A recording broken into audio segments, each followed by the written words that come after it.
poderias contextualizar um pouco do canal para a gente, que a gente também tem... Olha só, que bacana! Bem-vindos ao canal Resistentes. Estamos começando mais um Conversa até Assis. O canal Resistentes tem acompanhado todo esse projeto da Articulação Brasileira para a Economia de Francisco, e nós temos hoje a honra de receber duas pessoas do Fundo DEMA, lá do Pará. Nós temos aí a Graça Costa. Ela é uma pessoa super envolvida com o planejamento dos projetos que o Fundo DEMA dá na região do Pará. Ela vai contar um pouquinho como é que é essa relação com os povos quilombola, com os povos indígenas. E nós temos aí, para nossa alegria, uma representante brasileira que estará em Assis, levando os projetos, né, que o Fundo DEMA desenvolve nessa nova economia de Francisco, que é a Beatriz Cruz. Então, bem-vindas ao canal Resistentes.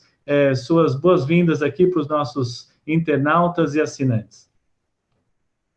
Estão começando, né? Boa noite para todos e para todas. Então, uma satisfação para nós estarmos nesse bate-papo. Eu sou Graça Costa, sou educadora popular, sou funcionária da FASE como educadora já há alguns anos e exerço uma função hoje que é da coordenação geral ou presidência do Comitê Gestor do Fundo DEMA. É uma satisfação nós participarmos, vamos lá. Legal. Boa noite também aos internautas aí do canal Resistentes. Para a gente é uma satisfação enorme a abertura, o espaço e a possibilidade do debate. Eu me chamo Beatriz e sou também educadora popular da organização não governamental FASE, que tem uma atuação em âmbito nacional, mas da onde eu me vinculo é o Fundo DEMA, que é um fundo de apoio a projetos coletivos e comunitários na região amazônica. Então, vamos ter uma boa conversa aí essa noite. Legal. Olha, eu vou começar com uma notícia que aconteceu essa semana, e eu fiquei bastante surpreso, né? Causou um impacto de uma menina de 4 anos que durante 5 dias, né? Ela se perdeu na floresta e ela foi, para a alegria de todos, ela foi localizada com saúde. E isso se tornou uma notícia, né? Imagina eu em São Paulo me perder 4 dias na floresta, né? Infelizmente muitas pessoas se perdem e não têm essa mesmo fim. Mas queria que vocês comentassem aí como é que houve essa reação, essa comoção aí. Como é que foi isso daí, Graça? Me conte. Então, é uma notícia que nos chama atenção mesmo, né? A nós que estamos também no Fundo DEMA, nos chama muita atenção a notícia, tem um impacto grande no noticiário nacional, lógico, chega também às comunidades, mas seguramente algumas coisas que nos chamam atenção é o tempo que essa criança ficou ali na floresta, e a gente tem uma justificativa de dizer por que isso aconteceu assim, por que ela resistiu 4 dias, o que não aconteceria possivelmente com um adulto, e um adulto como você, Paulo, que vem lá do outro canto, né, do país. Mas é porque essa criança é de uma família, de uma comunidade que já vive, já tem o seu modo de vida, né, a sua cultura, totalmente vinculada, inteirada com a floresta, né? Então, a floresta não é um elemento alheio ao seu cotidiano. É verdade que a criança se separou um pouco dos seus coleguinhas e adentrou um pouco mais na floresta, e dali ela realmente não achou o caminho. Mas a forma como ela se manteve nesses 4 dias, ela se alimentou, ela comeu frutos, ela conhecia os frutos com os quais ela se alimentou, então ela se alimentou daqueles frutos, bebeu água da chuva, dos vegetais, o que também não é uma questão estranha para ela. E uma coisa que nos chama atenção e que é própria dessa relação, dessa interação, é que essa criança ela não se desestruturou emocionalmente, né? Ela se manteve no equilíbrio razoável, não é? De ficar todo esse tempo fora daquele convívio do grupo onde ela estava e logicamente, longe da sua família, né? Mas seguramente que toda essa relação que é natural, não é? Dessa população que vive no entorno e vive da floresta, com a floresta, nessa harmonia com a floresta, com os bens da natureza, também justificam então, a permanência da criança e a forma como ela foi encontrada. Isso para nós também é um exemplo simbólico de o quanto que é impossível falar da Amazônia sem os povos da Amazônia. Então, a gente não faz um debate de uma natureza intocável, aquela que tem que ser sempre destacada, sem o seu sujeito intrínseco a ela. Então, essa criança é um pequeno exemplo, né? E esse caso também diz o quanto que essa ligação, na sua essência, ela nos valoriza enquanto sujeito, né? Porque ela contribui para a nossa humanização. Então, não é estranho à natureza, já que nós somos próprios da natureza, né? Nós somos parte.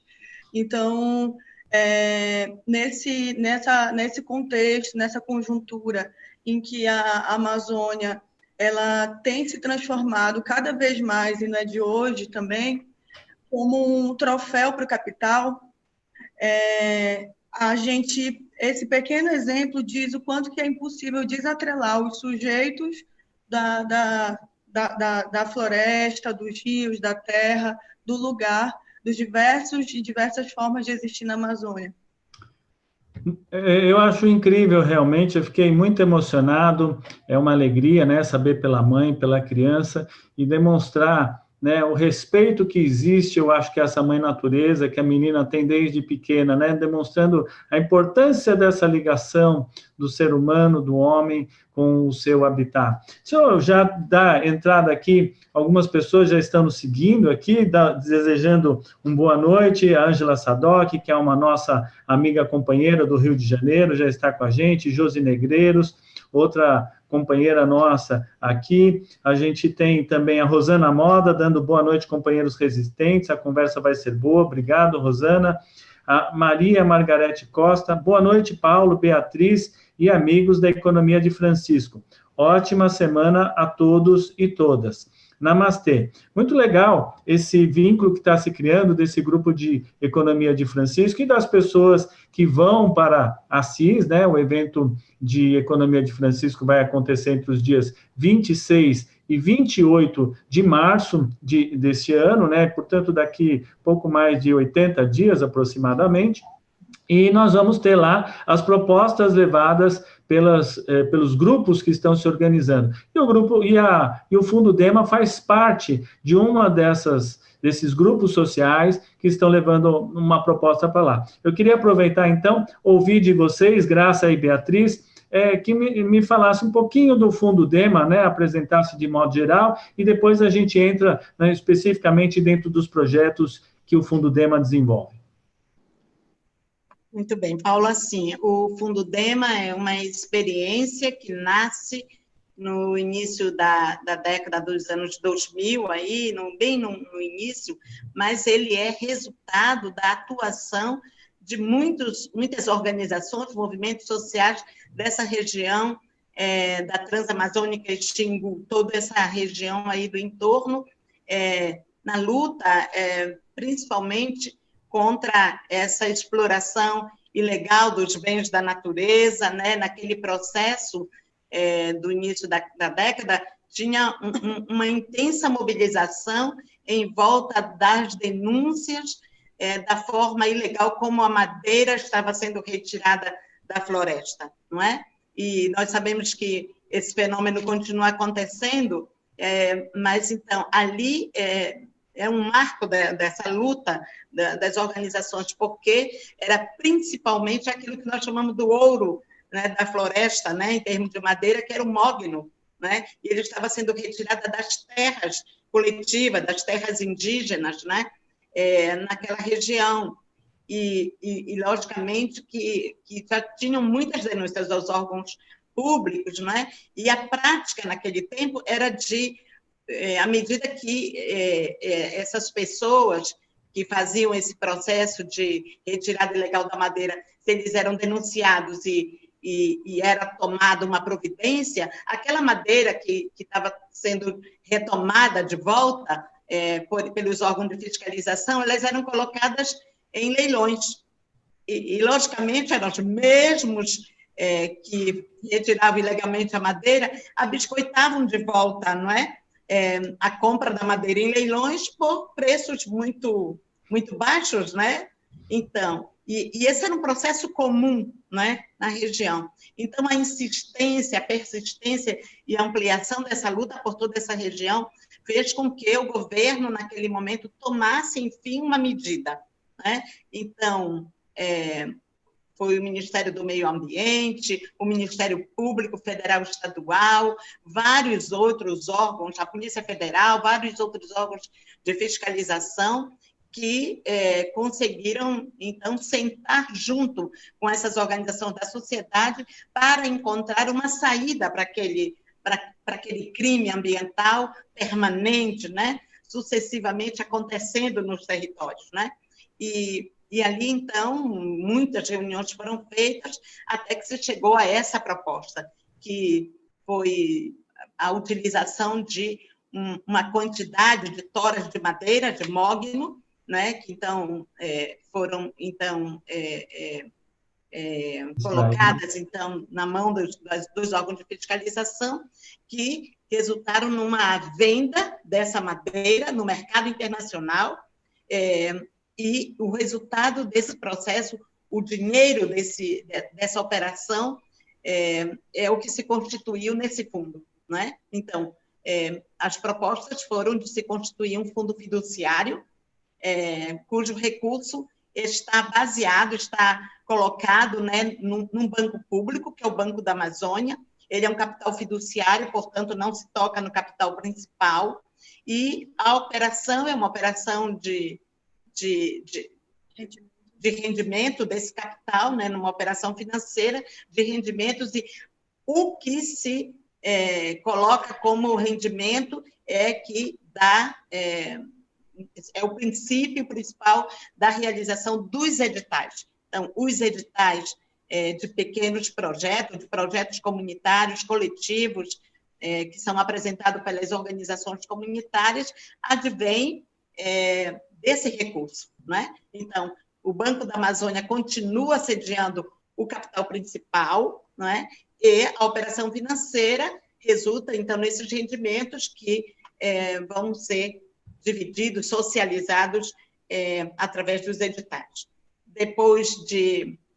O Fundudema agora tem 16 anos, mas algum tempo depois de 4, 5 anos do Fundudema, já com as organizações populares mais articuladas na compreensão e na construção dessa proposta, desse fundo como um fundo de justiça ambiental, ele resulta desse crime ambiental, né? Então, é de justiça ambiental, então, foi estruturando, ele tem uma governança, não é? Que é baseada na composição de um comitê gestor, onde estão representadas organizações gerais apontadas em todo esse processo. Aí está a prelazia da região do Xingu, a prelazia do Xingu, os principais sindicatos de trabalhadores e trabalhadoras da região, organizações ligadas à educação popular que estavam ali presentes também, são uma fundação, né, Viver, Produzir, Preservar, que articulava um conjunto de ações já naquele momento, não apenas com relação a isso, mas discutindo condições de vida dos povos que foram trazidos para a Transamazônica. Aí você sabe que, ao longo da Transamazônica, estão sediadas essas milhares e milhares de famílias que vieram naquela operação de construção dessa estrada, de terra sem homens para homens sem terra. Então, populações trazidas do sul e sudeste do país, que estavam colocadas ali, algumas em condições de vida muito difíceis, não é? Então, todo esse processo de organização também dessa população indicou essa fundação para fazer parte do comitê gestor. Então, uma característica forte do Fundudema é exatamente esse seu modelo de governança, socializado entre essas diversas organizações, como um órgão máximo de deliberação, de tomada de decisão do que é o Fundudema, de quais tipos de projeto deve apoiar, qual deve ser qual devem ser as temáticas prioritárias, construiu os princípios, né? Construiu a sua missão ao longo desse tempo, né? E aí vem executando. Hoje já são mais de 500 projetos desse fundo, né? E nos últimos anos o Fundo DEMA se habilitou também para acessar outros recursos, né? Então, recebe uma contribuição importantíssima do Fundo Amazônia. Já foi feita uma primeira parceria a partir de 2011, e que já foi prestado conta, etc., e apresentou um segundo projeto justamente agora nessa conjuntura difícil, complexa, em que a gente se encontra, em que o próprio Fundo Amazônia é atacado de forma muito violenta pelo governo, né, pelo nosso governo central, e que a gente já não sabe como ficará essa parceria entre o Fundo DEMA e o Fundo Amazônia, que coloca em insegurança, inclusive, uma chamada pública que foi lançada no ano passado, e que estamos com os projetos aprovados para a homologação do Fundo Amazônia, mas, claro que ainda nesse ambiente muito complexo de saber exatamente o que vai acontecer daqui por diante, né? Então, em suma, isso é o Fundo DEMA. Logicamente que esse contexto de trabalhar com os povos da floresta, aliás, o Fundo DEMA tem um slogan, que é um slogan resultado de todo esse processo de atuação, e o slogan diz: somos a floresta, né? Que busca de forma bem materializada isso que a gente falava sobre o caso da menina, né? Então, são os povos da floresta que é o público prioritário, o principal capital social desse Fundo DEMA, que não é apenas um fundo para distribuir recursos, né, não dos crimes ambientais ou de políticas públicas, que já é um bom motivo, né, isso na Amazônia, mas é também, logicamente, a possibilidade de protagonizar, de dar voz às organizações sociais dos povos da floresta, das águas, né, desses campos que conformam o bioma Amazônia, né? Parabéns, que iniciativa, mas que organização que vocês conseguiram, né? Um exemplo que isso, né, consiga ser fruto para que outras organizações também possam tomar um caminho semelhante dessa forma. Eu queria entender, aproveitando, Beatriz, qual que é o projeto que o Fundo DEMA vai estar participando lá em Assis e qual que é a missão, então, que você está aí assumindo com todo o grupo?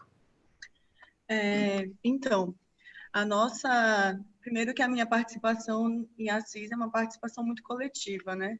Então, é um pouco desse resultado também, da nossa contribuição através desses mais de 500 projetos para uma outra região amazônica que tem um lado, né? A região amazônica, ela é palco intenso de uma disputa de projeto de sociedade. Então, a nossa riqueza mineral, ambiental, territorial, nos delega uma completa ambição e permanente do capital para a região. E a nossa participação em Assis diz muito desse contexto.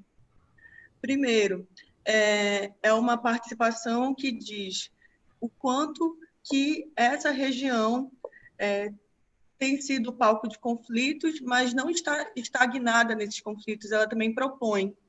Então, as nossas propostas são outras formas de fazer economia que, através de projetos que, em tese, são pequenos, porque são pequenos aportes financeiros, mas que nós defendemos enquanto células de mudança. Então, uma das grandes frentes que o Fundo DEMA também tem apoiado, né? E aí, por que a gente fala que não é só transferência de recursos? Porque tem um processo intenso de politização, de formação, de educação popular, que faz com que esses projetos não compreendam somente o recurso, mas a possibilidade de realizar aquelas propostas que estão engavetadas, que estão por alguma razão paralisadas e que precisam de um impulso pequeno, né? Uma delas, uma grande frente que nós temos atuado é a agroecologia. A agroecologia enquanto não só uma outra forma de produção, mas, primeiro, como enfrentamento ao agronegócio. Então, o agronegócio, enquanto política de mercantilização da natureza, de mercantilização da vida, tem detonado de forma sistemática a vida, o solo, e roubado essa relação de sujeito-natureza mediada pelo trabalho. Então, esse saque tem transformado os territórios em cada vez, primeiro, desterritorializados, segundo, mecanizados, e o terceiro é baseado em monocultivos, né? E cada vez mais guiados por uma lógica empresarial.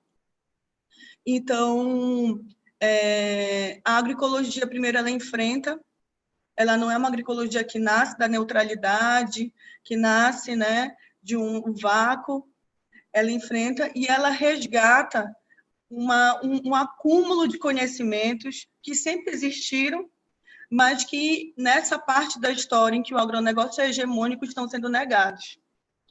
Então, primeiro resgata e depois incorpora os conhecimentos técnicos e científicos que contribuem para esse acúmulo de conhecimento ancestral, tradicional e histórico e milenar dos povos da floresta.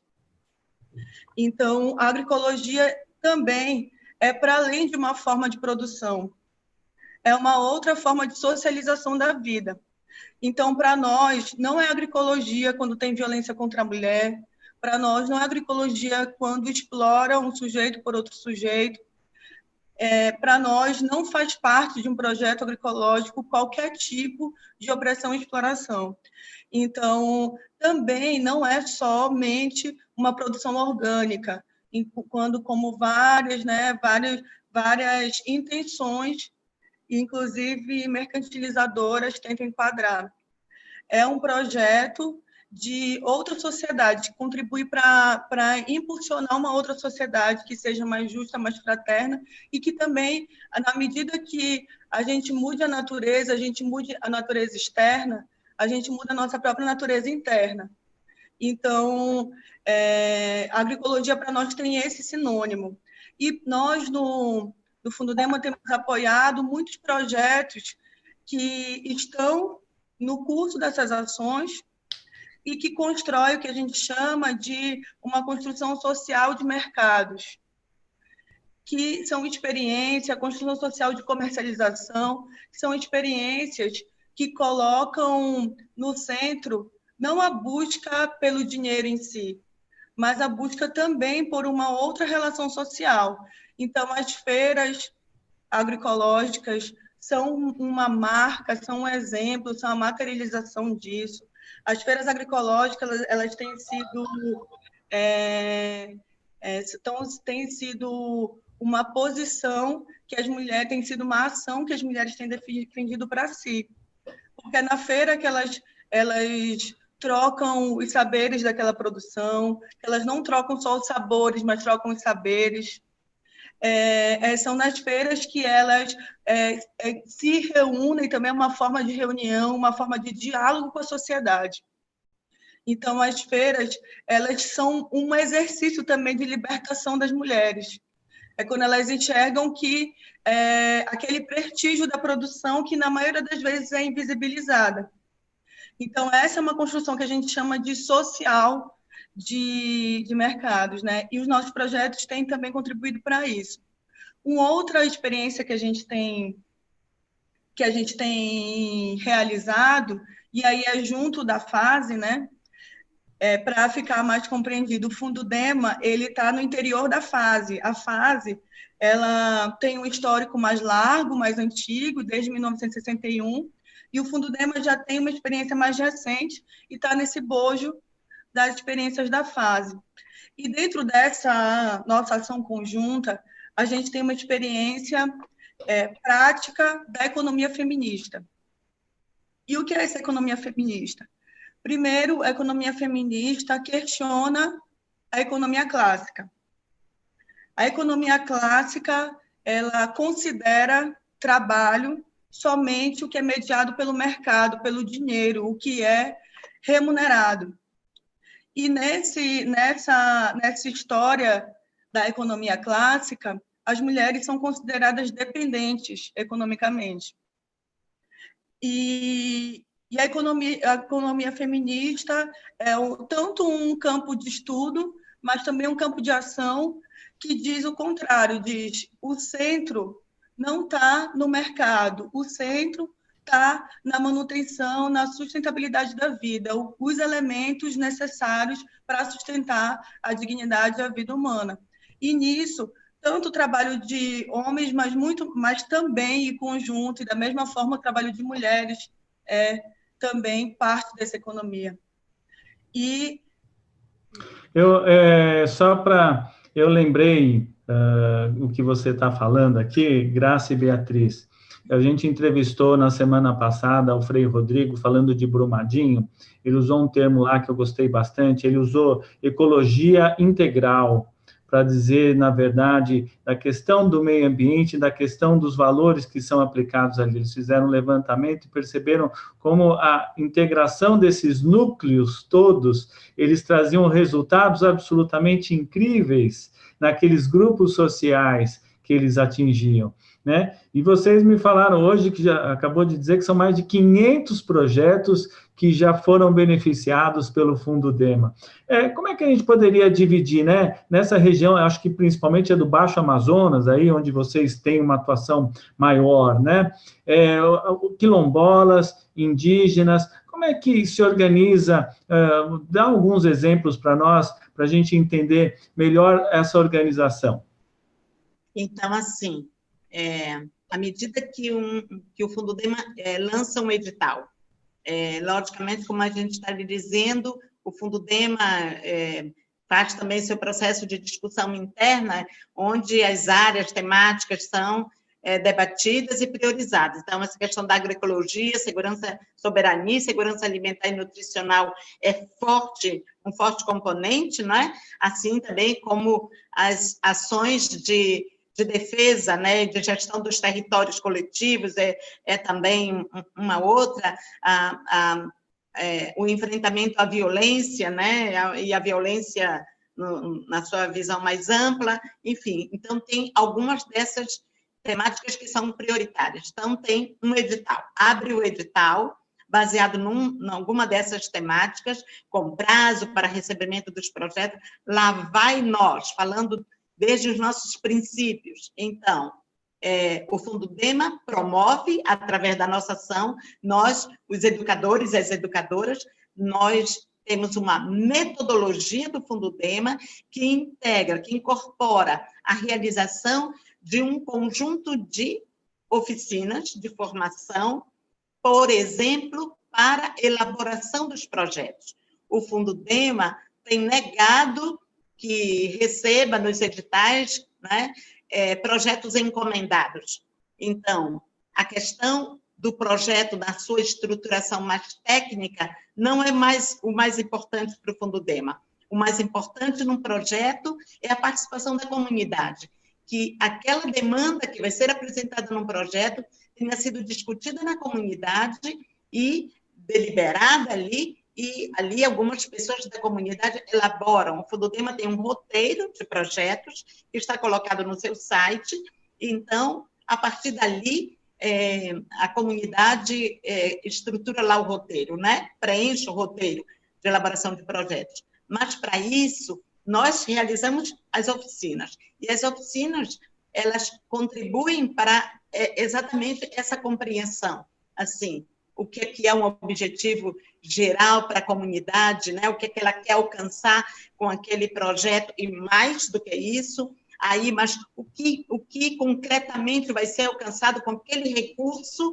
e no tempo que a comunidade definiu para executar o projeto, não é? Então, eles querem fortalecer ou enriquecer uma área degradada, né? Uma área que já foi desmatada, que é um caso muito frequente no Fundo DEMA.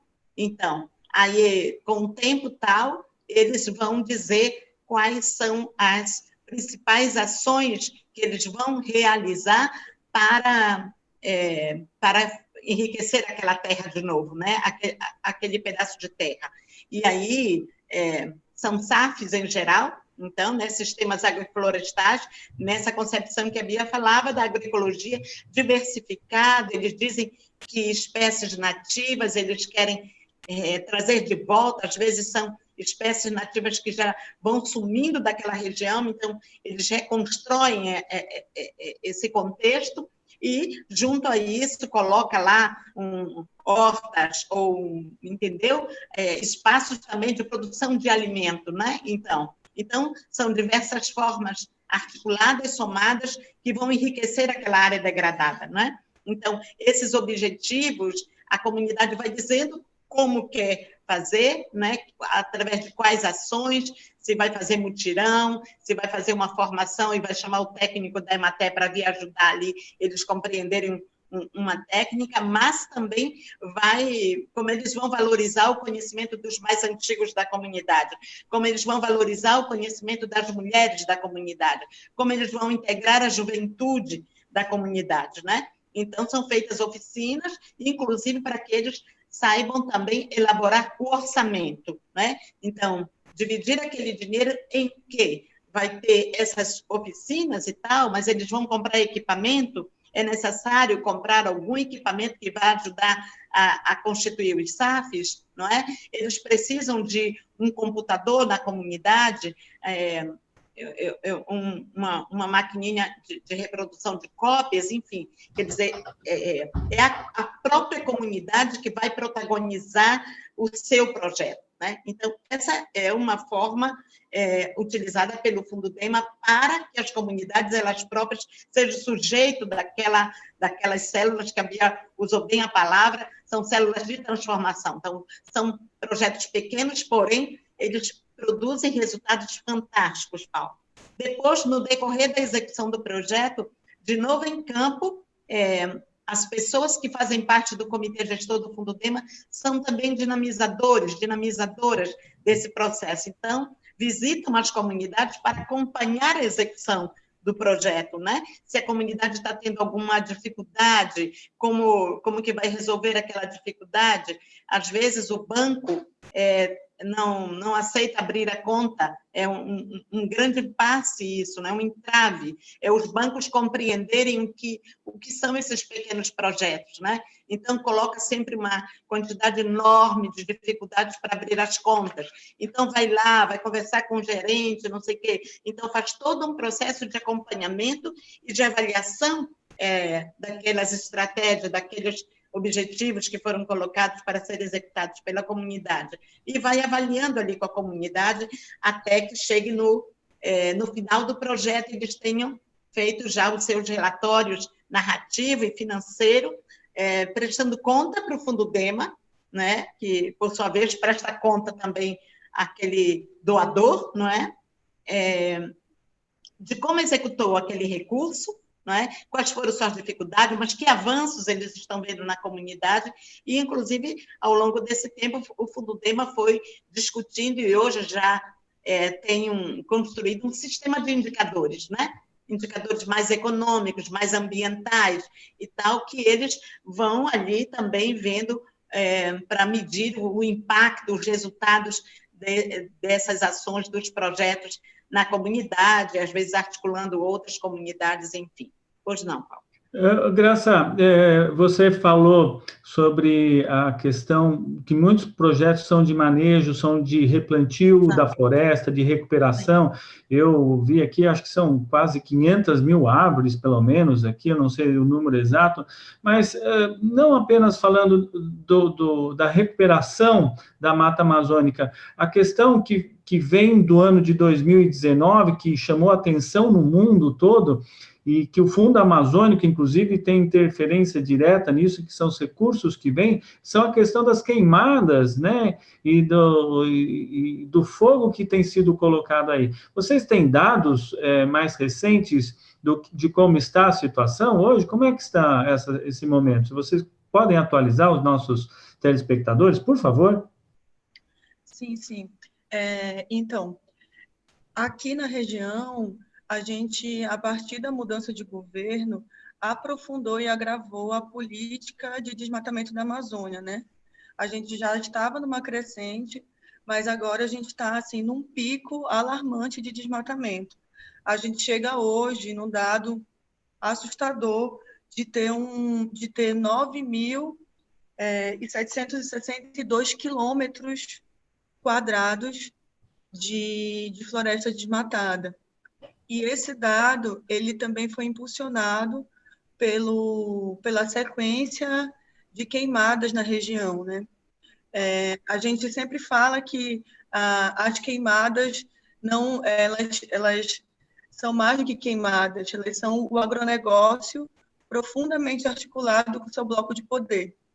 Então, cada vez mais existe um cerco institucional, constitucional, governamental, articulado com grileiros, com latifundiários, com aqueles sujeitos do mais baixo escalão que estão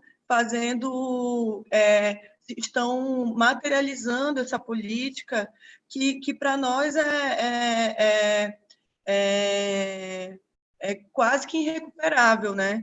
É recuperável somente porque a gente resiste, porque tem grupos que se propõem, como os projetos do Fundo DEMA, de recompor essa natureza. Mas é uma perda assim, significativa, porque, além do volume de diversidade, existe o meio de trabalho, o modo de vida que é completamente interferido na medida em que esse desmatamento avança. Então, além de uma perda biológica, a gente tem uma perda social gigantesca nesse alarme de desmatamento. Recentemente, o Bolsonaro regulamentou uma medida provisória que tem sido denunciada pelos movimentos sociais como uma medida provisória da grilagem, porque diz que se até 2018 terras públicas não foram registradas, elas podem ser registradas independente do histórico de desmatamento, independente da ação que essas terras desenvolvem. O que para nós é um crime decretado. O governo ele tem uma autorização moral para desmatar. Então, no momento em que assumiu o governo, quase que instantaneamente, os crimes, o desmatamento, a criminalização dos movimentos sociais, dos sujeitos do movimento social, porque às vezes a gente fala movimento social de uma maneira geral, mas eles são corporificados e tem regiões e tem lugares que são agravados. No momento que o governo assume de uma forma instantânea todos esses dados, essas vidas, esse lugar afetado, né? É super afetado, porque a gente está numa região que ela é uma região que a gente chama de periférica para o capitalismo central, mas periférica, inclusive, para o Brasil, né? Então, aqui é enxergado e aqui é depositado o investimento mais arcaico, que a gente chama de modernização conservadora do capital, né? Em que aqueles métodos mais antigos, por despossessão, por superacumulação, por desterritorialização, são implementados. Então, expulsão de terras, eliminação de vida, e agora, mais recentemente, né, as florestas têm sido colocadas também para o mercado financeiro como um ativo econômico, né? Então, ela pode ser trocada para um mercado crescente em outra parte do mundo continuar explorando. Muito bem lembrado todos esses seus aspectos aí sobre a questão da regularização fundiária que está acontecendo em terras que ainda não são terras definidas, que têm sua escritura, e esse acho que é um dos problemas, né, pelo que eu entendi do que você está falando, Beatriz, Porque como essa terra ainda não tem uma escritura definitiva, como eles vão lá e fazem todo o desmatamento dessa região, quem ocupa essa região vai poder pedir que essa terra, ele seja o dono dessa propriedade, é isso que você está me dizendo? Exatamente. É isso mesmo, Paulo. E assim, acho que é importante também dizer que nessa questão, então, do desmatamento, nesses dados, quase 10 mil quilômetros de floresta desmatada em 2019, tem esse escândalo todo das queimadas criminosas em um ano, quer dizer, um ano atípico quase, porque trata que a queimada passa longe de qualquer fenômeno natural que o povo da Amazônia já conhece, né? Do tempo da estiagem, não sei o quê. Não, agora foi queimada criminosa e isso está acontecendo de forma cada vez mais agressiva na Amazônia, né? E esse processo não para. E aí, nesse sentido, é importante a gente dizer que os dados do INPE mostram para a gente que o Pará, então, detém quase 40% desse quantitativo, né? Então, vem lá Pará, Mato Grosso, Amazônia, Rondônia, né? Então, que elevam para quase 85% dessas áreas que estão desmatadas na região, na nossa região aqui. Então, esse dado é escandaloso, não é? É escandaloso e precisa realmente que mídias como vocês, que têm já hoje esse impacto importante, né? Nessa mídia, chame atenção disso, porque quem vive na Amazônia tem a exata dimensão disso que a gente está falando, né? Que não é apenas que a gente perdeu floresta, perdeu árvores, né? Mas nós perdemos modos de vida, conhecimento acumulado, não é? E população deslocada involuntariamente e que ninguém depois dá conta, né, disso. As populações hoje, como aconteceu com Belo Monte, se dirigem para outros lugares, como as periferias das cidades, vivendo nas péssimas condições de vida, quer dizer que nós já sabemos do que vai acontecer com isso. Mas, assim, essa história das queimadas, a gente viu também que uma informação é que um em cada três desses focos de queimada na Amazônia tem a ver com esse tipo de desmatamento intencional. E aí eu acho que é importante dizer também como isso, hoje na Amazônia, Paulo, está associado à questão da violência, não é? Então, e a violência, que já é um processo de extrema violência, mas ela atinge um clímax quando você pensa que é a eliminação física, seletiva das lideranças da Amazônia, né? Então, o que tem acontecido com os povos indígenas, com as lideranças indígenas assassinadas nos últimos tempos, com os defensores de direitos humanos, com os quilombolas, é realmente dirigido por essa política de que a Bia estava falando aqui. Então, é necessário realmente denunciar que iniciativas como o Fundo DEMA, elas são muito necessárias. A Amazônia é necessário que hoje a gente mantenha iniciativas como essa no campo da resistência, né? No campo da resistência, porque denunciar é também resistência, né? Então, é uma forma de reagir a esse contexto, né?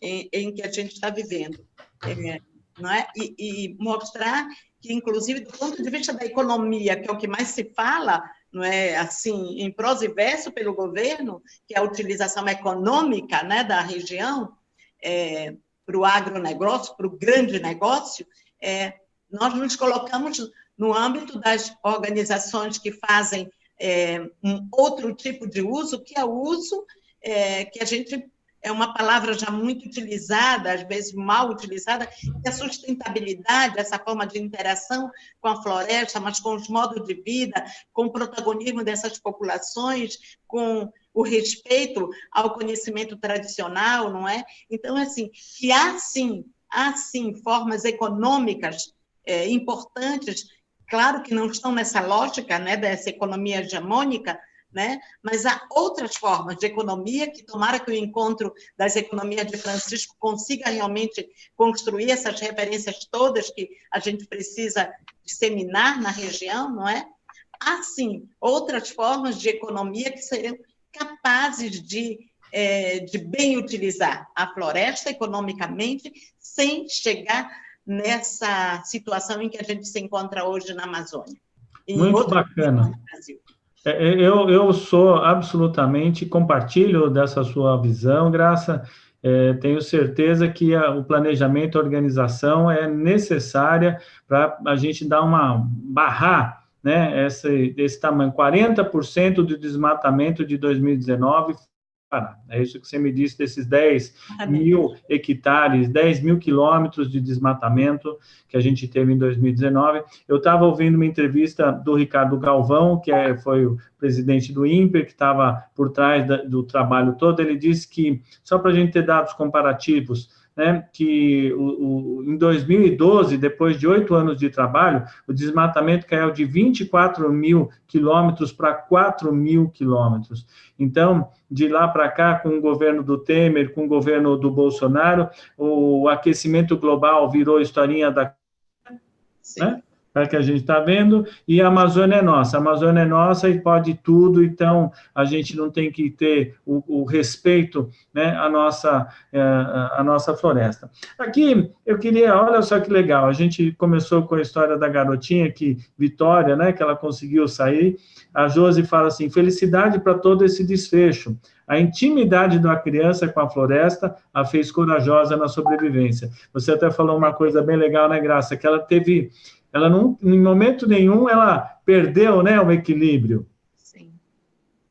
Os povos da floresta, eles conhecem a floresta. Sim, com certeza, né?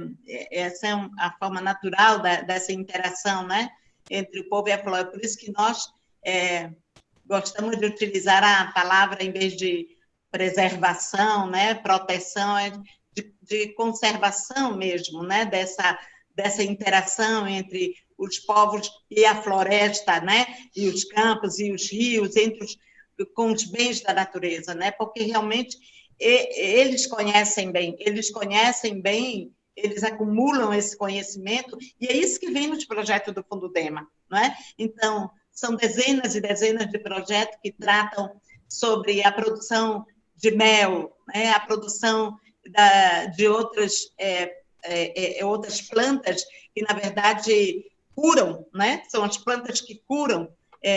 Então, essa medicina preventiva toda que está dentro da floresta e que é uma dimensão econômica também, né? São dezenas e dezenas de projetos que trazem esse protagonismo das mulheres, né? Que não querem mais ser chamadas a mulher do produtor, né? Do trabalhador, mas ela é uma produtora também, né? E ela hoje propõe realmente formas de melhor utilização. E uma coisa importantíssima, o Fundudema faz parte de uma campanha permanente nacional contra os agrotóxicos e pela vida, e essa questão do veneno, dos agrotóxicos, as mulheres têm se colocado no front, né, dessa discussão.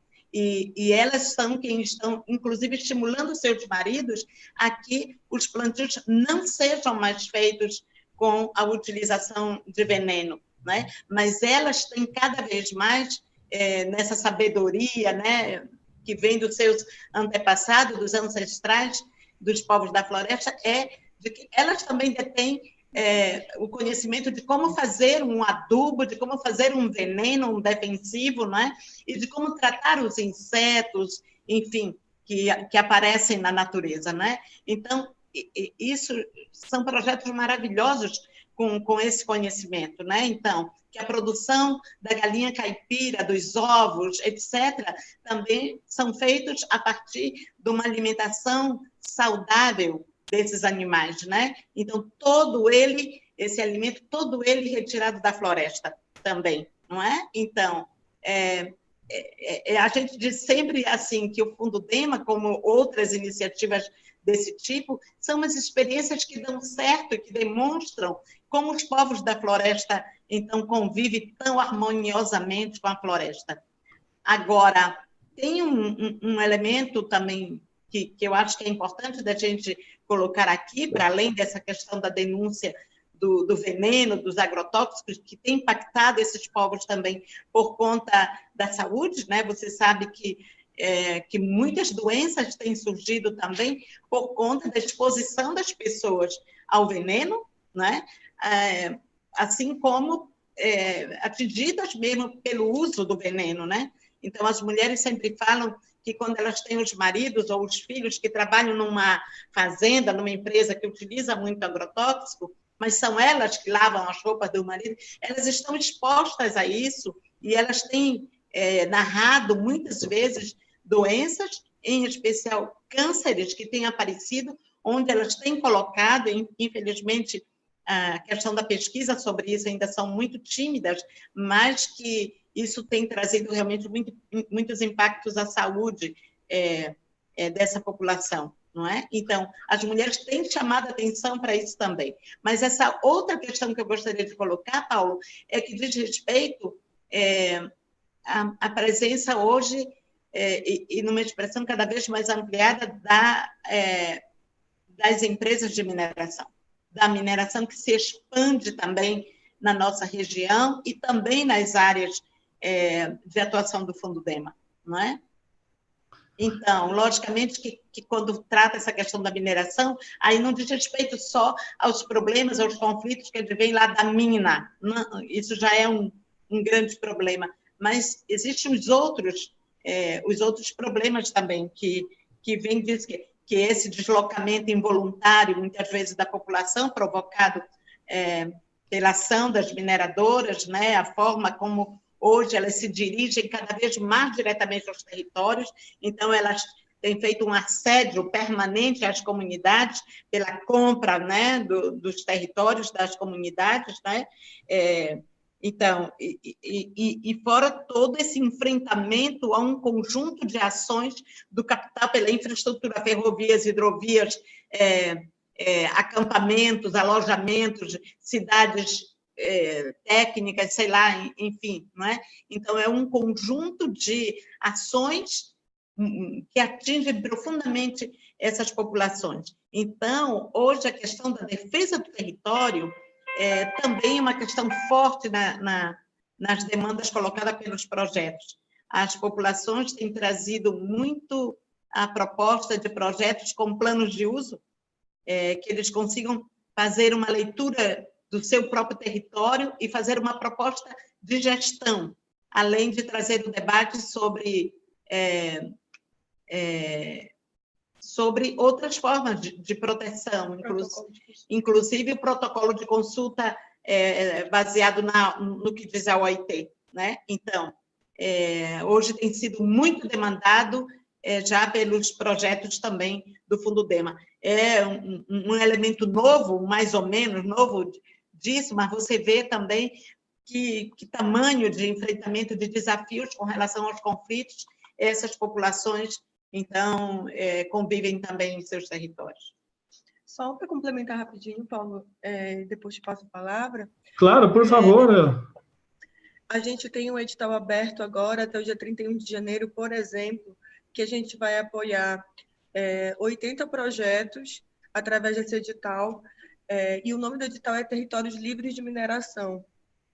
É um edital que está localizado em uma região minada, literalmente, mas também minada por conflitos, né?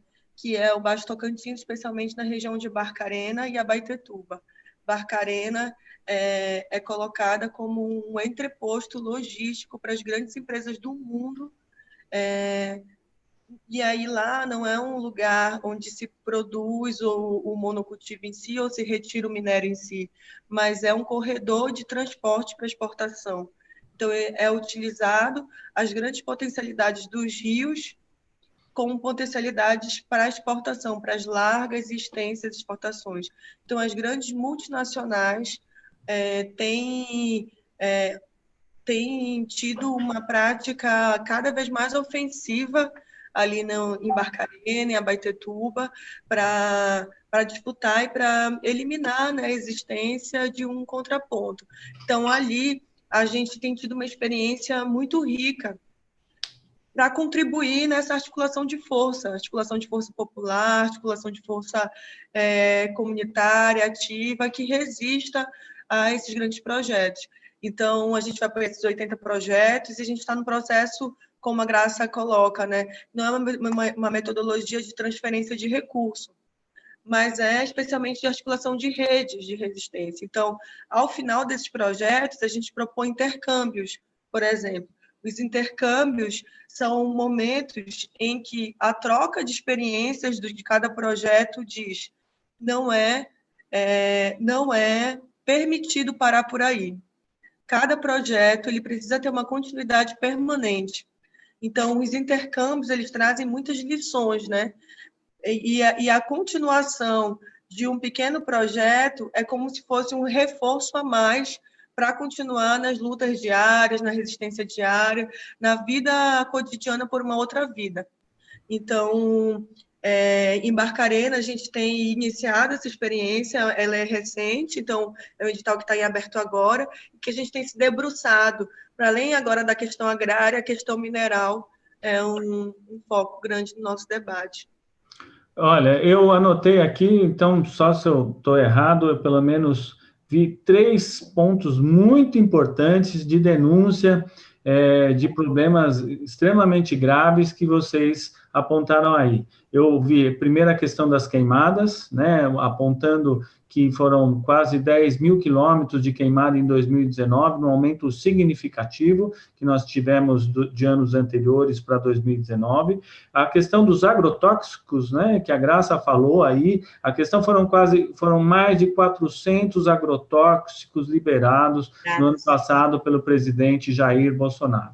Um verdadeiro crime contra o meio ambiente, um crime contra as pessoas, e você está relatando fatos aí sobre a questão das mulheres que lavam as roupas desses maridos quando chegam em casa depois de trabalhar com esses agrotóxicos, né? A gente chega, só para pensar um absurdo aqui, Graça, com a reforma trabalhista hoje, inclusive tem pessoas que têm que comprar o uniforme de trabalho, pagar, porque nem isso hoje os capitalistas são obrigados a entregar para você ver. Então, eu falei das queimadas, falei dos agrotóxicos, e vocês tocaram agora nesse ponto final, que é a questão da mineração, é o olho, né, hoje, do que eles estão fazendo aí, junto com o agronegócio. Realmente é uma questão muito séria e que a gente vê o Fundudema envolvido de uma maneira muito importante. Eu quero passar rapidamente aqui, a gente já está com 1 hora praticamente da nossa transmissão, eu vou dar uma repassada aqui no nosso chat, só para fazer algumas referências. Olha só, a Josi Negreiros. A floresta amazônica é a nossa maior riqueza e está sendo atacada dessa forma por gente desqualificada. É o que vocês aí contaram um pouco. O Paulo Pamplona Frazão acompanhando aqui o nosso canal Resistentes. A gente também tem o Bruno 08, também dizendo boa noite para todos nós aqui. Eu queria ler a Rosana Moda falar, é um trabalho bem complexo, realmente, que envolve, né, o conhecimento de conhecimentos muito pontuais ali para se construir uma nova realidade.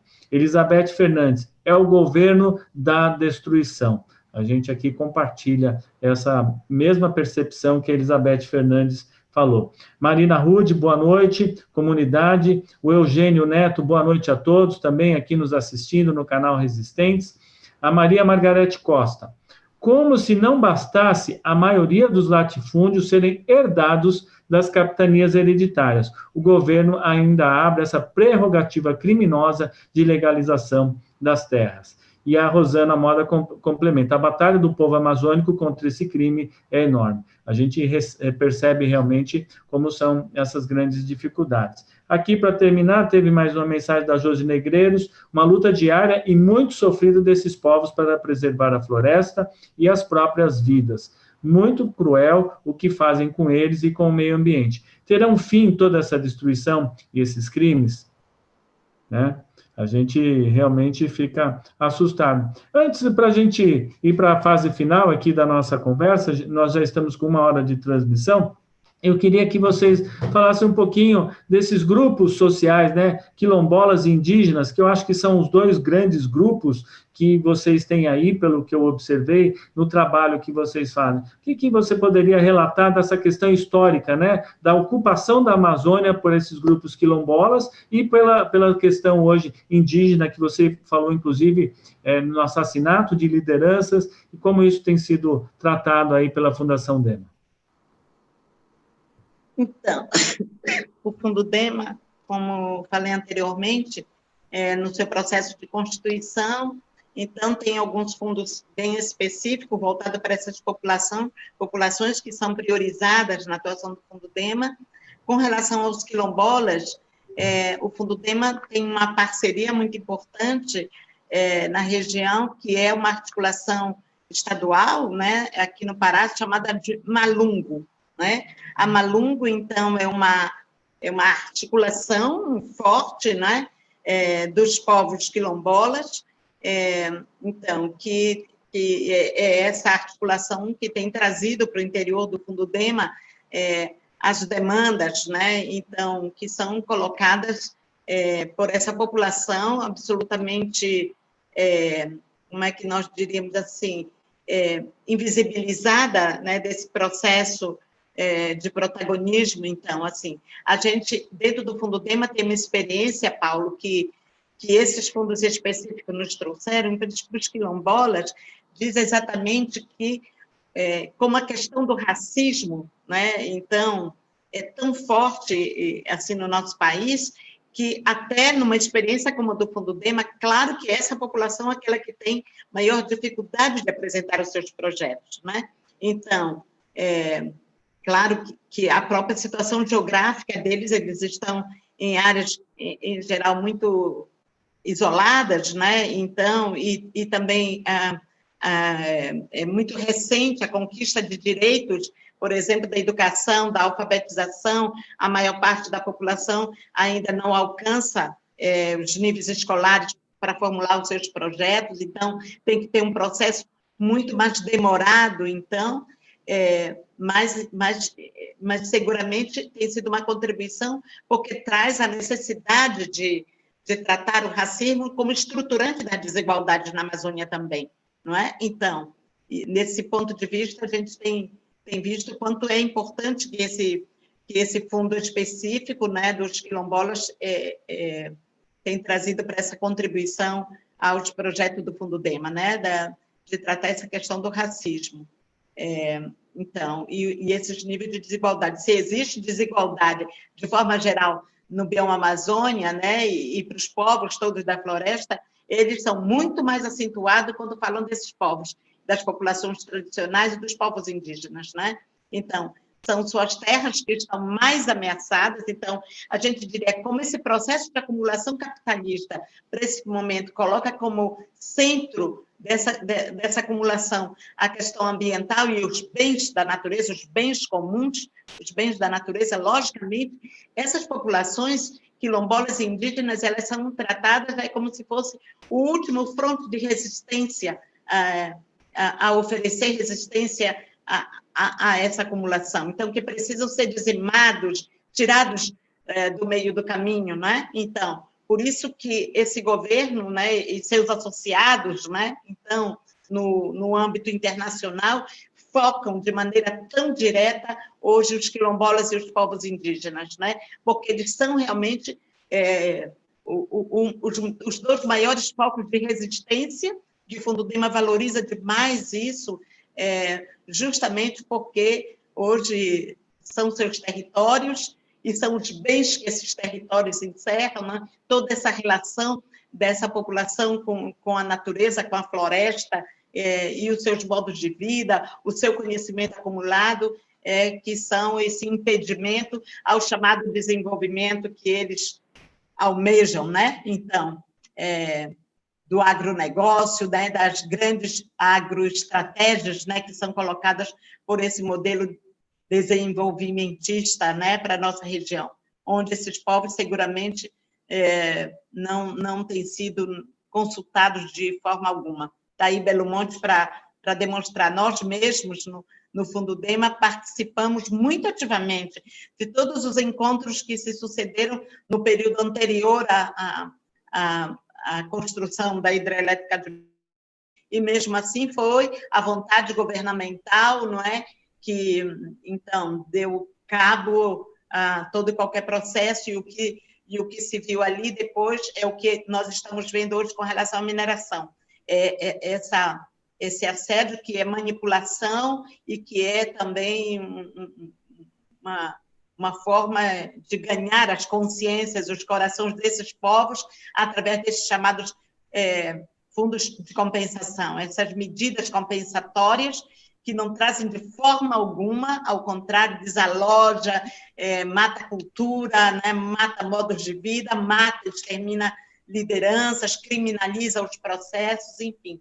Então, toda a experiência que esses povos têm trazido para o Fundudema são essenciais para a permanência do Fundudema como uma experiência de um fundo de justiça ambiental, de justiça climática, que não quer ser, né, que nega de ser apenas um fundo de repasse de uns projetinhos econômicos e tal, de utilização de uma quantidade de dinheiro para fazer um plantiozinho ou não sei o que, que acabou. Né? Mas é muito mais ousado do que isso, é realmente isso que a Bia disse, nós nos colocamos nesse campo de outras experiências também que querem ser resistência a esse modo, né?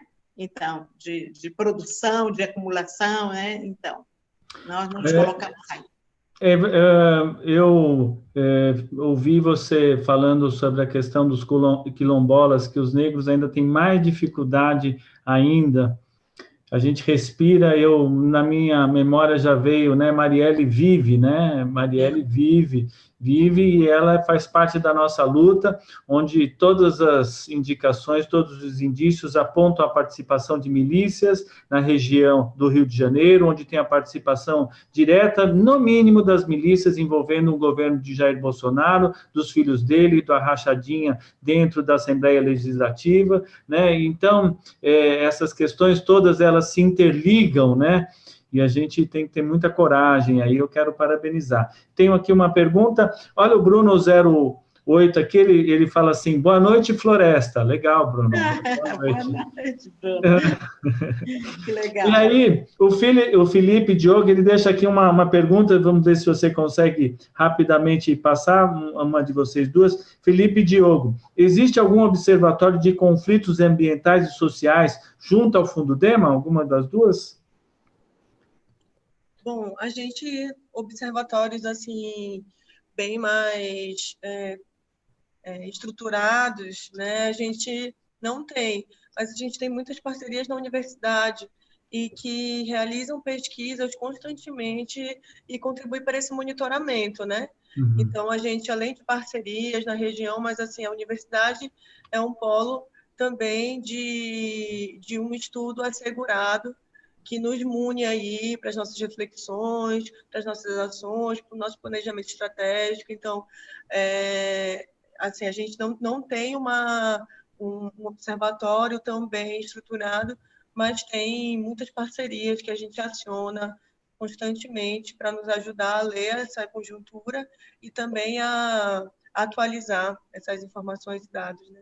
Acho que uma coisa também importante para a gente dizer aqui é que a experiência do Fundudema foi nos levando a essa necessidade também de ter essas informações sobre toda a iniciativa, os projetos, né? O que são esses projetos.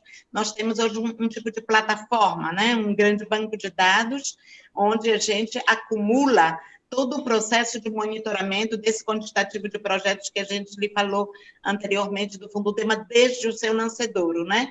Então, o que são os projetos, cada associação comunitária, que perfil, onde ela está, em que região, os objetivos do projeto, quando começou, quando terminou, quem são os responsáveis, não é? Então, a forma de implementação, se eles estão presentes em alguma rede ou não é? Onde eles se articulam, para além da comunidade, onde mais eles levam a proposta do projeto para ser socializada, porque, em geral, as comunidades também discutem muitas suas ações com as escolas da comunidade, né? Enfim, então, e depois as próprias informações financeiras também, né? Do recurso, onde foi gasto. Em geral, os recursos do projeto são repassados à comunidade em 2 parcelas, em geral.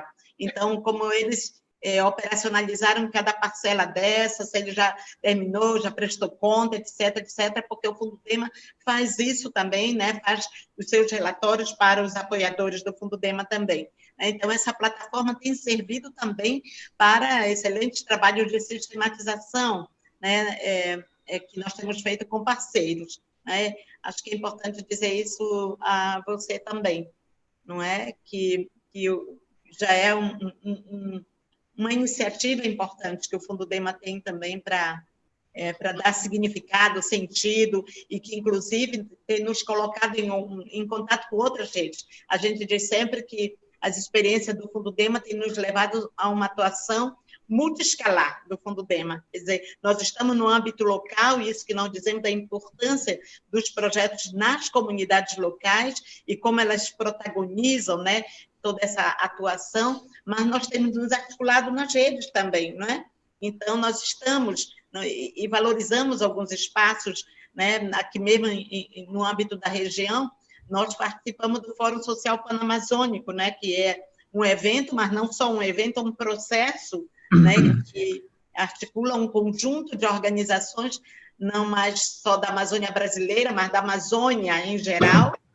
Agora mesmo estamos às vésperas de um próximo Fórum Social Panamazônico que vai acontecer na Colômbia. Não, e lá o Fundudema estará também levando alguma experiência sua para socializar em alguma das atividades que constarão lá. Nós fazemos parte de uma articulação, que é a ANA, né, Articulação Nacional de Agroecologia, que tem nos alimentado e muito no debate sobre a agroecologia, a segurança alimentar e nutricional. Nós estamos presentes num grupo chamado Grupo Carta de Belém, se chama assim porque é oriundo de um grande seminário em Belém, mas tem nos colocado muito no contato com o debate sobre clima, sobre todo esse debate em torno das políticas de clima, as COPs, etc., etc., né? Então, nós damos escala também para essa atuação do Fundudema, justamente para nos retroalimentar a partir das experiências locais das comunidades, né? Então, os intercâmbios que são feitos, que a Bia falou, que fazem parte da metodologia do Fundudema, também estão presentes nessas diversas articulações de redes, né? Em âmbito regional, nacional ou mesmo internacional. Obrigado, Graça. Você faz todo sentido quando eu ouvi falar pela primeira vez de economia de Francisco, e eu percebi dessa nova reorganização econômica necessária para a gente repensar o planeta, para a gente repensar as relações sociais, para a gente repensar a ocupação do espaço diante já da presença do homem, diante da presença dos animais, diante da presença da floresta, né? E a economia de Francisco é exatamente isso, é esse debate que está acontecendo. Eu quero aqui dar 2 informes muito rápidos, né? Lembrando que termina as inscrições, as pessoas estão fazendo inscrição. Aqui eu vou compartilhar uma página com vocês aqui, que as pessoas podem contribuir com o Fundudema, para que esses jovens, como a Beatriz, por exemplo, que está indo para Assis, serão cerca de 80 jovens brasileiros que estarão lá levando essas propostas, e até o dia 15, daqui 2 dias, ainda está sendo feito um fundo para contribuir com a ida desses jovens. Eu tenho tranquilidade em fazer essa solicitação. Quando é uma coisa pessoal, a gente tem vergonha, assim, mas quando é uma coisa coletiva, a gente tem convicção. Então, o Instituto Casa Comum está recebendo esses recursos. O CNPJ está aí marcado na tela, 27079486, 1000 contra 51, Banco do Brasil, agência 0384, dígito 0, na conta corrente 30433-6. E ali a gente tem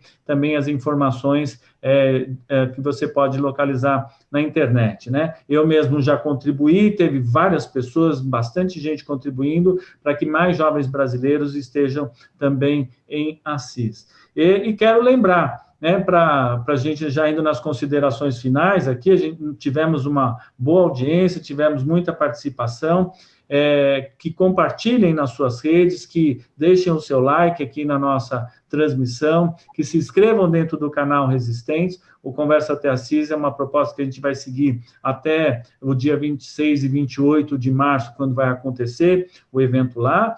A Beatriz aí vai estar engrandecendo lá pelo Grupo Dema, pelo Fundo Dema, muito legal essa sua presença.